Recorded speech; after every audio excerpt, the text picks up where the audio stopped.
Salam sejahtera pemirsa budiman, bahagia jumpa kembali saudara dalam Dimensi Iman Kristiani. Acara yang kami kemas khusus bagi saudara, guna gali pertanyaan, cari jawaban dan bangun pemahaman perihal berbagai fenomena dalam keseharian kehidupan kekristenan kita. Saudara, beberapa waktu yang lalu banyak dari kita tersentuh ketika berturut-turut, entah kebetulan entah tidak, membaca berita yang sama berulang kali. Beberapa ibu membunuh anak-anak mereka sebelum kemudian mereka membunuh diri mereka sendiri. Dan hampir sama, semuanya meninggalkan pesan yang bernada sama. Jika surga atau neraka itu ada, biarlah saya yang masuk neraka dan biarlah anak-anak saya karena saya bunuh masuk ke dalam surga. Agaknya bagi sang ibu, kematian adalah keuntungan bagi anak-anaknya. Saudara, sukacitakah kematian, dukacitakah kematian? Kita akan angkat topik ini jadi pokok bahasan dalam bincang-bincang kita di Dimensi Iman Kristiani hari ini. Dan untuk itu sudah hadir bersama kita kedua narasumber kita, Henry dan Iva. Shalom Henry. Shalom Anis. Shalom Iva. Shalom Bu Anis. Saudara, tentu saja hadir bersama kita, Pendeta Bikman Sirait. Shalom Pak Bikman. Shalom Anis, salam saudara yang kekasih. Selalu senang bertemu dengan saudara, dan kali ini kita akan membicarakan sesuatu yang selalu bersifat paradoks dalam hidup iman percaya. Apakah betul ada sukacita pada kematian? Karena ada pameo di Amerika. Hanya dua hal yang paling ditakuti di tingkat teratas, yaitu apa? Pajak dan kematian. Tetapi kalau kita bicara kematian sukacita, tentu tidak untuk ditakuti, malah dinantikan. Apakah begitu? Tidak mudah untuk menyimpulkan, tapi biar kita terus lanjutkan dalam sebuah diskusi perbincangan kita di dimensi iman Kristiani ini. Namun sebelumnya kita akan berdoa, kita minta Henry untuk pimpin dalam doa. Ya Allah Bapa kami yang bertata di dalam surga, sekali lagi kami mengucapkan terima kasih kehadapan-Mu Tuhan untuk waktu yang Kau berikan kepada kami di mana kami boleh berbincang-bincang. Biar kiranya Tuhan yang pimpin acara kami ini sehingga acara ini dapat memberikan berkat, dapat memberikan pencerahan bagi para pemirsa yang akan mendengarkannya. Terima kasih Tuhan, di dalam nama Tuhan Yesus kami telah berdoa dan mengucap syukur. Amin. Amin. Amin. Saudaraku yang kekasih, di dalam Filipi pasal yang pertama ayat 20 sampai 22. Filipi 1, 20 sampai 22, demikian firman Tuhan. Sebab sama yang kurindukan dan kuharapkan ialah bahwa aku dalam segala hal tidak akan beroleh malu, melainkan seperti sedia kala, demikian pun sekarang Kristus dengan nyata dimuliakan dalam tubuhku, baik oleh hidupku maupun oleh matiku. Karena bagiku hidup adalah Kristus dan mati adalah keuntungan. Tetapi jika aku harus hidup di dunia ini, itu berarti bagiku bekerja, memberi upah, memberi buah. Jadi mana yang harus kupilih? Aku tidak tahu. Saudara, Paulus mengalami dilema yang sangat sulit. Sampai memilih hidup dan mati dia tidak tahu. Bagi kita pasti lucu sekali. Karena memilih hidup dan mati adalah pilihan yang paling gampang. Sudah pasti kita pilih hidup. Itu sebab kalau sakit kita berobat. Kalau perlu ke ujung langit manapun, berapa duit pun. Kalau penyakit bisa disembuhkan, pasti kita kejar. Dan itu usaha kita juga buat orang yang kita cintai. Lagi-lagi, keanehan cara berpikir Paulus yang tak lazim ini menjadi pertanyaan, bukan? Ironisnya, pertanyaan yang sama tidak hanya diajukan oleh orang yang membaca yang bukan Kristen, tapi orang Kristen pun akan sama. Itu sebab kita berdoa, beri kami umur panjang. Itu sebab kita tidak pernah berdoa, panggil kami ya Tuhan, kecuali kalau kita sedang mengalami frustrasi yang berat, kejengkelan, kemarahan, gagal hidup, kita mungkin pengen diambil oleh Tuhan. Oleh karena itulah saudaraku yang kekasih, di dalam perenungan kita akan kebenaran, di dalam usaha kita memahami apa yang menjadi kehendak Tuhan, saya kira menjadi penting untuk kita secara sungguh-sungguh mengerti prinsip dalam apa yang diajarkan oleh Paulus tadi. Bagaimana kerinduan dan apa yang mau dilakukannya dalam hidup ini adalah supaya tidak beroleh rasa malu, baik di hidup maupun mati. Saya kira itu harus menjadi kerinduan yang kita tumbuh kembangkan. Supaya hidup kita menjadi saksi, begitu pula mati kita. Maka dia berkata, hidupku Kristus, mati keuntungan. Keuntungan akan didapat jikalau hidup bersama dengan Kristus Tuhan. Seperti apa? Bagaimana? Saya percaya berulang kali pun saya baca ayat ini, tetap akan menyisakan ribuan pertanyaan pada saudara, bukan? Itu sebab kita mengangkat bagaimana menemukan sukacita di dalam kematian. Begitu, Anis. Ya, terima kasih Pak Bigman. Iva, kalau hidup adalah keuntungan, kalau kematian adalah keuntungan. Ini Anis memang selalu mau hidup untung, mati Kristus gitu. Hidup untung, mati juga untung. Kalau kematian adalah keuntungan, mudahkah buat seorang Iva untuk memaknai itu? Ya, saya selalu begini, berangan-angan. Saya selalu mengatakan, ketika saya mati, apa yang akan saya jawab kepada Tuhan ketika Tuhan menanyakan itu pada saya, begitu ya? Apa yang sudah kamu kerjakan? Nah, kalau saya melihat begini, ketika kita menghadapi kematian kan, Alkitab mengatakan sebetulnya mau ketemu Tuhan ya harus mati, nggak bisa enggak, gitu ya? Ketika hidup menghasilkan buah, tadi yang Paulus katakan. Tapi saya coba membayangkan begitu, kenapa ketika kita menghadapi kematian, jujur, kalau ditanya orang, apakah Anda takut mati? Hampir semua mengatakan iya. Iya. Kenapa? Hanya kalau kita korek kan sebetulnya karena kita merasa belum siap, ya. Lalu yang kedua, kita merasa berat meninggalkan orang-orang yang kita kasihi. Kalau saya jujur, saya selalu begitu. Saya kalau saya tanya anak saya pun begitu ya, kalau mama mati bagaimana? Jangan ngomong gitu lah, mama enggak aja kalau ngomong gitu ya. Nah, akhirnya saya melihat kalau diri saya sendiri, kalau ditanya apakah kamu takut mati? Saya cuma satu, saya sudah berkarya apa buat Tuhan. Itu mungkin yang membuat saya tuh masih merasa bahwa ya ada satu ketakutan ketika saya belum mengerjakan maksimal apa yang Tuhan mau. Sebetulnya itu pandangan saya. Tapi saya percaya ketika kita menghadapi kematian itu, kita justru ketemu Tuhan. Tapi jalan menuju sananya itu loh yang buat saya tuh pergumulan itu yang saya masih rasakan. Ya, artinya ketika hidup adalah Kristus, kemudian mati jadi keuntungan. Itu barangkali yang jadi pertanyaan kita, sudahkah hidup kita adalah Kristus? Kita pikir hidup kita adalah Kristus, tapi belum tentu demikian. Kita akan kembali ke Pak Bigman soal itu biar kita semua punya pemahaman yang sama. Hen, ada terlalu banyak paradoks barangkali ya dalam pernyataan itu bahwa kematian adalah keuntungan. Ya, saya sangat setuju, Anis. Ya, karena kan kita semua belum pernah mati. Ya.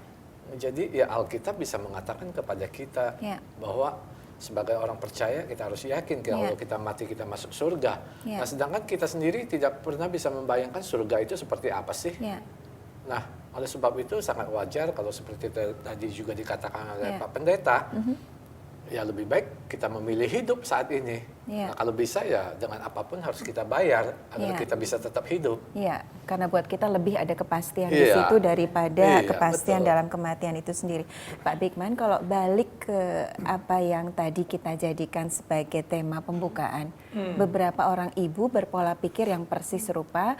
Saya pikir kita tidak perlu permasalahkan apakah mereka Kristen atau tidak ya. Artinya itu adalah naluri seorang ibu bahwa anak-anak saya yang masih kecil, yang masih kanak-kanak mestinya tidak berdosa. Dalam ketidakberdayaan saya menghadapi hidup, saya habisi saja hidup mereka dengan harapan mereka punya kepastian untuk masuk surga. Barangkali itu istilah yang mereka pakai dalam pemikiran mereka.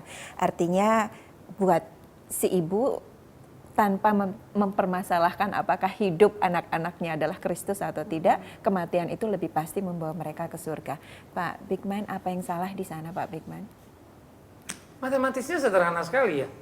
Bagaimanapun kita mau mengubah-ubah, coba mengurangi, tidak ada soal Kristus, justru itu persoalannya. Kalau hidup Kristus baru matinya untung. Kalau hidup bukan Kristus matinya rugi, kan gitu kan? Jadi artinya mati rugi atau mati berisiko. Kalau dia berpikir, oke, nggak apa-apalah. Aku yang masuk neraka, aku yang nanggung, anakku kan masih tulus. Lalu dia bunuh anak itu. Apa yang dia sedang lakukan? Dia kan sedang menyelesaikan persoalan dia kan. Tidak sedang menyelesaikan persoalan anaknya kan. Yang merasakan itu beban berat kan dia. Membuat dia tidak bisa tertawa. Anaknya masih ketawa tuh main-main. Dengan singkong sepotong gitu kan. Dan yang kedua, dia sudah menghabiskan kehidupan masa depan anak itu. Padahal anak itu kan masih punya 1001 kemungkinan. Mungkin dia nanti yang jadi presiden. Iya kan? Atau menggantikan timnas main bola begitu ya.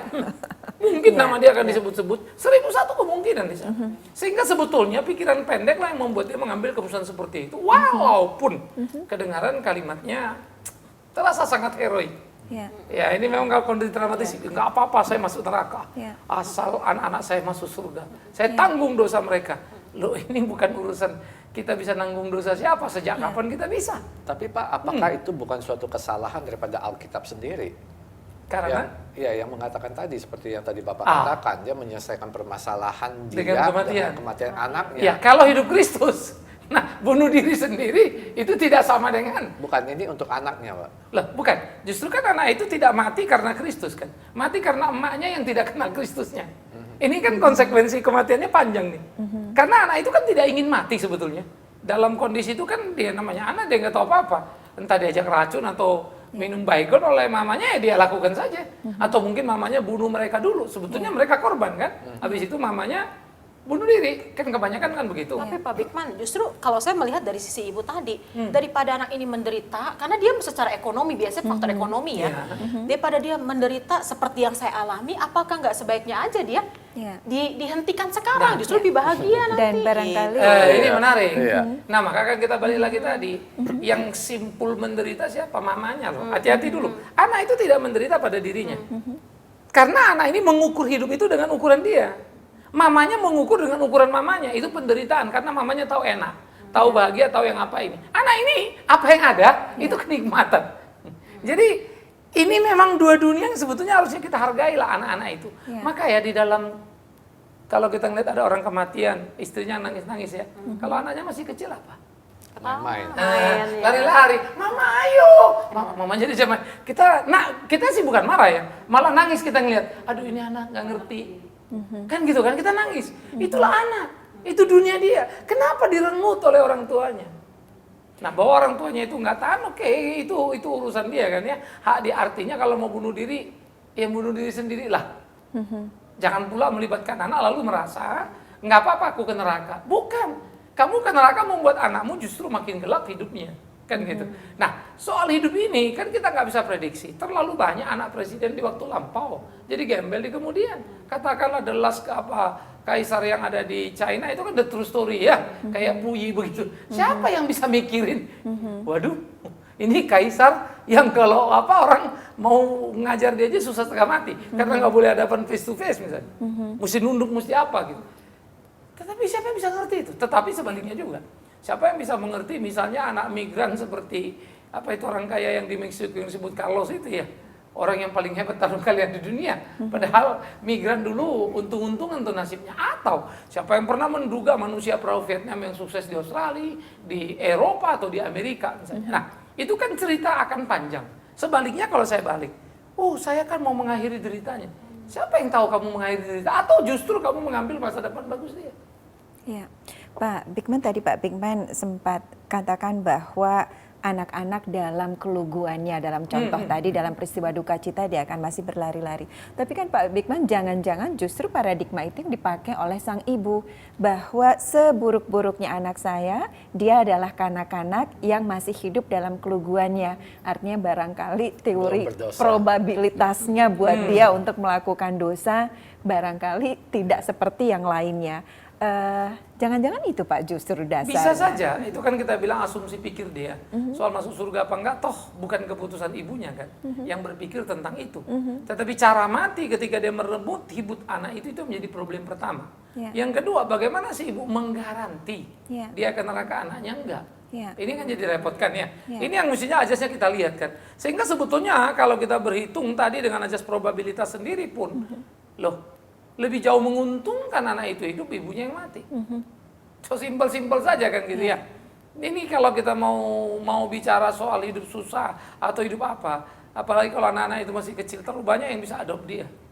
Kan misalnya ya, 1001 macam cara masih ada peluang lah. Begitu. Nah, oleh karena itu matematis yang dia buat sangat tidak masuk akal. Apalagi kan dia bilang, biarlah aku yang masuk neraka. Ini kan neraka surga, situ yang pegang kuncinya, sehingga dia rela. Sehingga kepahlawanannya justru bagi saya adalah kepengejutannya. Iya, tapi kalau saya melihat gini, banyak orang kenapa lebih memilih mati begitu ya?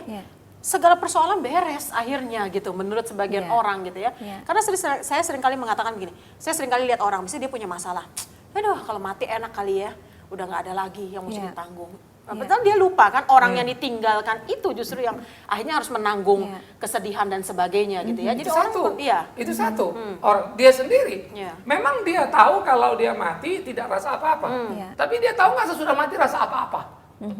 Ini kan problema lagi. Karena kita Misalnya tidak anggap tahu itu. kerta gigi ratap tangis sampai ke neraka. Iya. Mungkin dia tahu gini nggak mau mati, Iya. mendingan di sana Iya. dipukulin orang, Iya. tapi yang nggak kayak begini. Iya. Kan repot lagi. Iya. Nah inilah azas keimanan yang memang harusnya perlu penalaran yang bisa dipertanggungjawabkan. Iya. Pak, ya tadi silakan. kan kita mengatakan bahwa apa yang tadi Bapak katakan kan sesuai dengan apa yang dikatakan di dalam Alkitab. Yes. Nah, penonton kita ini kan nggak semua mengenal Alkitab ini, Pak. Nah, bagi mereka ya kalau mati nggak ada sesuatu yang untung, Pak. Buat apa saya harus mati? Lebih baik saya pilih hidup dong, Pak. Pertanyaan yang sama barangkali Pak Bigman dengan Ya. kata-kata yang sedikit berbeda. Hidup adalah Kristus, mati adalah keuntungan. Pak Bigman katakan ada korelasi yang jelas, itu kondisi Ya. yang tidak berdiri sendiri. Artinya hidup harus lebih dulu adalah Kristus, baru mati jadi keuntungan. Pertanyaannya kapan hidup kita jadi Kristus? Kalau saya sosial, kalau saya dermawan, kalau saya mengasihi sesama, kalau saya selalu berbuat baik, sudahkah hidup saya adalah Kristus, Nah, Pak Bigman? ini menarik. Nah, jadi pertanyaan Henry tadi dikatakan kan, ya mendingan saya hidup. Toh mati saya nggak clear misalnya.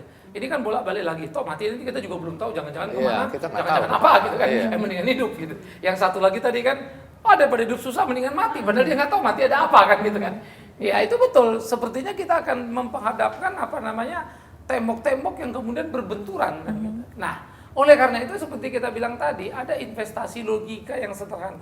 Kalau kita menginvestasi benih yang baik akan tumbuh pohon yang baik, Oke. tapi mahal. Kalau mau pohonnya dapat banyak ada pohon murah, tapi nggak bagus. Jadi belum tentu tumbuhnya bagus gitu ya. Nah, begitu pula dengan surga yang mahal itu kita mesti investasi dengan mahal. Maka kita sebut dalam kalkulasi iman Kristiani kita, investasi surga hanya dengan kalkulasi pertama darah Kristus itu. Nah, darah Kristus, oke, saya percaya pada Yesus, Yesus tebus dosa saya ke surga dong. Nanti dulu, pohon dikenal dari buahnya. Maka Alkitab mengajarkan pada kita, seperti Paulus bilang, aku hidup bukan aku lagi, tapi hidup kepada iman anak Allah itu. Lalu Paulus juga bilang, aku lakukan apa yang dia perintahkan. Sehingga kemudian dia hidup terus melakukan apa yang Tuhan perintahkan, yang konklusinya adalah kasihi sesamamu manusia seperti dirimu sendiri. Artinya, dia berbuat baik bukan supaya berharap dapat pahala. Ya. Tapi karena sudah dapat pahala, dia tunjukkanlah kualitas itu. Ya. Sehingga gairahnya jauh lebih kuat. Lalu ada orang bilang, banyak orang Kristen nggak begitu. Itu menunjukkan dia belum Kristen. Ini saudara juga harus hati-hati. Makanya banyak sekali orang non-Kristen kan bingung. Orang Kristen aja nggak begini. Itu menunjukkan ketidakkonsistenannya di dalam kekristenan. Aspek yang kedua, kemudian bagaimana dia bergairah begitu luar biasa, bekerja sekeras mungkin, berpikir setinggi mungkin, setajam mungkin, tetapi dia melakukan sebanyak mungkin bukan hanya untuk melulu dirinya, dia share bagi orang lain di dalam hidupnya. Orang seperti ini belum mati nih, dunia aja udah jadi surga tuh. Kenapa dunia jadi surga? Karena orang banyak respect sama dia, banyak sahabatnya, ada musuh, pastilah orang yang jahat-jahat, yang dia bertindak benar jadi kesel kan. Tetapi jumlahnya kan sedikit sekali dibandingkan orang yang berterima kasih kepada dia. Bayangkan hidup seperti orang ini. Di bumi saja sudah jadi sorga. Nah, maka kematian, di mana tidak ada lagi pembebanan tadi, itulah terobosan iman menemukan. Karena sebetulnya dia sudah merasakan di mana? Surga. Di kehidupan. Jadi gambaran ke sana itu terasa sekali. Jadi ini bukan main gelap mata ya. Jadi kita bim salah bim ya syukur dan Tapi masuk. kalau Bapak mengatakan begitu bukan berarti dari sisi perbuatan kita, Pak. Bukan. Nah, kalau dari sisi perbuatan kita kan selain orang Kristen juga banyak orang bukan. yang bisa berbuat Makanya baik. gini, kita tidak berbuat supaya masuk Surga. surga. Karena kita sudah mempunyai Kristus, maka kita harus melakukan. Nah, waktu kita melakukan, saya bilang tindakan Kristus, efeknya udah dirasakan bukan nanti di dunia ini. Tapi kan Pak, nggak semua orang yang kenal, ya orang yang tidak kenal Kristus, dia kan perbuatannya jahat. Ada orang yang tidak mengenal Kristus, tapi perbuatannya baik, betul, dalam mengasihi sesama, seperti Makanya, yang tadi Bapak katakan. Makanya saya bilang tadi, motif dia yang baik itu pun sudah membuat dia senang. Di bumi, persoalannya tiket kesananya mana? Artinya Pak Bigman, tetap kita harus berada dalam keberhati-hatian bahwa perbuatan baik kita itu tidak membuat kita terperangkap dalam kesibukan memuliakan diri Ya. kita sendiri kan Pak, artinya itu kembali pada orientasi memuliakan Tuhan dan bukan mencari kenikmatan Betul. diri. Nah ini ada stat yang menarik ini persamaannya. Persamaannya adalah siapapun yang baik dalam hidupnya di kolong langit ini pada sesamanya, pasti hidupnya tenang di dunia. Ya, setuju. Karena Pak. semua orang akan baik dengan dia. Iya. Yang jadi persoalan kenapa kamu baik? Ya. Iya. Motifnya ini jadi Motivasinya berbeda nih. apa? Yang satu karena dia rasa dia harus baik. Ya. Dia punya prinsip tidak boleh merugikan orang lain. Yang satu dia sudah ditebus Kristus nih. Ya. Sehingga dia hidup harus bersama dengan Yesus dan Yesus berkata, Ya. kalau kau lakukan apa yang kuperintahkan, kasihilah sesama manusia seperti dirimu sendiri, kau di sana ke surga itu. Maka matimu tidak lagi menakutkan. Ya. Tetapi kawan yang di sini misalnya mereka berbuat baik sebaik-baiknya supaya matinya itu punya harapan. Nanti investasi dia ada di sana. Nah, ini kan bedanya tipis setengah mati ini. Tapi bentuk apa namanya ini hari-harinya Ya. mirip. Yes, Ya, mirip. Saya setuju Henry. Ya. Bentuknya mirip. Tetapi the quality beda sekali nih. Nah, itu sebab saya bilang kalau dikatakan hidup Kristus mati untung bisa dimengerti. Karena sebelum mati pun kita sudah merasakan kebahagiaan hidup Ya. yang berbagi tadi. Ya. Ya, gitu. Jadi Bapak ingin menyimpulkan bahwa perbuatan baik apapun tidak akan menjamin seseorang untuk bisa Selamat. ya kehidupannya kelak, keselamatannya Yes. itu nggak menjamin. Iya. Kecuali dia hidup, dia mengakui Kristus dan berbuat seperti yang diperintahkan. Nah ini pertanyaannya mengapa dulu kan? Kalau Iya. kita tanya kenapa gitu? Ini nanti enak-enaknya Pak Bigman aja mentang-mentang pendeta kan gitu. Ah, itu, Pak. Logikanya ada lagi. Logikanya sederhana. Ini menarik, the historical ini ya. Jadi Yesus itu adalah Allah yang turun ke dalam dunia. Lalu dia mengajarkan pada muridnya, aku akan kembali ke rumah Bapa, ke tempat dari mana aku datang. Menyediakan tempat bagi. Menyediakan tempat. Oke. Itu kan kata dia. Oke. Mari kita lihat dia lahir dikandung dari perawan Maria. Itu kan kata Alkitab. Oke. Mari kita lihat panjang hidup sejarah 33,5 tahun yang dia lakukan. Iya. Siapa yang bisa menemukan jangan satu titik, satu koma aja. Apa yang paling kecil dari titik saya nggak tahu lagi. Kesalahan pada diri dia. Kita nggak akan pernah temukan sejarah itu. Oke. Yang uniknya lagi, kalau kita mengambil pungutan suara, misalnya dua agama terbesar di kolong langit ini menyetujui bahwa dia adalah orang yang dikandung dari perawan Maria. Itu dulu ya. Iya. Lepas dari dia dipercaya juru selamat apa tidak, personal. Ya. Karena orang Kristen pun yang percaya Yesus belum tentu percaya Yesus juru selamat. Ada yang anggap manusia biasa. Gitu. Jadi itu nanti kita pinggirkan dulu. Tetapi the quality-nya dia dulu. Sehingga di dalam kemanusiaannya tidak ada manusia seperti Kristus tadi. Maka kalau dia yang datang dari sorga, mati kembali ke sorga, logika sederhana dulu masuk akal. Lalu kalau dia menitipkan ajaran kepada kita, kalau kau mau ikut aku nanti, hiduplah begini. Kan gitu ya. Berarti kan oke dong, karena yang bicara. Tapi kalau saya berasumsi, kalau saya baik nanti saya bisa masuk sorga, itu kan pre-assumption-nya saya nih, yang belum pernah dari sorga. Ya. Nah gitu loh. Ya. Nah karena saya belum pernah dari sorga, tentu masih bisa digugat dong apa yang saya katakan benar apa tidak. Dia sudah pernah. Dan yang terakhir lagi selama di dunia dia mati, dia bilang dia akan bangkit 3 hari kemudian. Dan tidak bisa dibantah faktanya. Lalu faktual begitu kan. Sehingga itu ada catatan bukan saja Alkitab loh ya. Ya. Ada orang-orang seperti Josephus, Philo, itu penuh historian-historian yang bukan Kristen. Mencatat ada peristiwa ini, artinya ada peristiwa geger-gegeran tentang mati, tentang denger-denger orang begini begitu. Mereka catat, artinya peristiwa itu betul. Apa itu? Kita balik ke Alkitab. Ini loh cerita benernya. Ya. Nah, jadi di sini memang menariknya kita melihat dan memegang ini bukan sekedar mau bilang, jadi Kristen masuk surga. Salah. Nggak ada orang Kristen masuk surga. Yang percaya pada Kristus, yang mati bangkit naik surga, itulah kita ke surga. Tetapi nggak ada orang percaya pada Yesus masuk surga. Karena orang percaya pada Yesus kalau tidak melakukan, ketidakmelakukannya sudah menunjukkan dia tidak percaya. Kalau dia percaya pasti dia lakukan. Sehingga surga tadi menjadi bagian dia. Balik lagi, kalau gitu mati untung karena masuk surga. Itu kan nanti. Salah, di sini, di dunia ini kita akan merasakan hidup itu. Nah ini keunggulan pikirannya. Ya. Jadi bukan hanya nanti tapi di kekinian. Ya. Itulah membuat hidup kita itu mati kita sukacita. Iya, Pak Bigman, bisakah pemikiran itu membuat kita terperangkap dalam sikap fatal? Mati adalah Kristus, hidup adalah keuntungan. Jadi apapun yang saya lakukan buat Kristus, toh kalau saya mati itu keuntungan. Artinya kemudian apapun akan Kemutlak kita lakukan, entah dengan risiko apapun, selama kita yakin bahwa itu untuk Kristus, kemudian kita Pasti tidak untung. perlu berhitung risiko, kita tidak perlu mempertimbangkan apapun, toh mati adalah keuntungan. Salah lagi. Atau mungkin begini Pak, loh kan kalau kita percaya Kristus itu adalah Tuhan, Iya. dia kan nggak perlu kita melakukan untuk dia Pak. Oh gini, ini menarik, ada dua aspek. Ini ada dua aspek. Pertama kita bilang kan, saya yakin ya apapun yang saya lakukan saya siap mati untuk Kristus. Nah awas, keyakinanmu mesti diuji dulu. Itu memang Alkitab bilang kan. Ada orang mati konyol, banyak. Diangkat golok dalam namanya sudah bacok orang. Udah jelas saya bilang jangan membunuh. Petrus memenggal telinga Mbak Imam, diambil dia pasal lagi, Petrus sarungkan. Jadi kebenaran itu harus dilihat dulu. Jadi jangan pikir dalam nama Yesus saya siap mati. Lalu nggak pernah Yesus ajar begini. Tapi dia pakai nama Yesus. Nah ini satu case. Case-nya Henry tadi apa tadi? Sorry. Ya, maksud saya kalau kita percaya sebagai orang beriman bahwa Kristus itu adalah Tuhan, toh dia kan nggak perlu kita berbuat bahwa hidup itu adalah Kristus di dunia itu. Betul, ya betul. Bukan Kristus di dunia ini apa yang dia perintahkan. Iya, toh, Yang dia yang suruh. Bukan kita aku mau kayak Yesus, bukan begitunya. Nah banyak orang memang juga jadi rada begitu, rambutnya gondrong, Fisik ya. yang fisiknya juga dibikin, lalu pakai kalung salib, shalom, pakai bahasanya juga bahasanya Tuhan Yesus, bahasa Ibrani misalnya, aneh sekali gitu kan. Padahal dia bilang hiduplah sangkal diri, dia perintah. Pikul salib, dia perintah. Kalau satu orang tampar pipi kanan, kasih pipi kiri, dia perintah.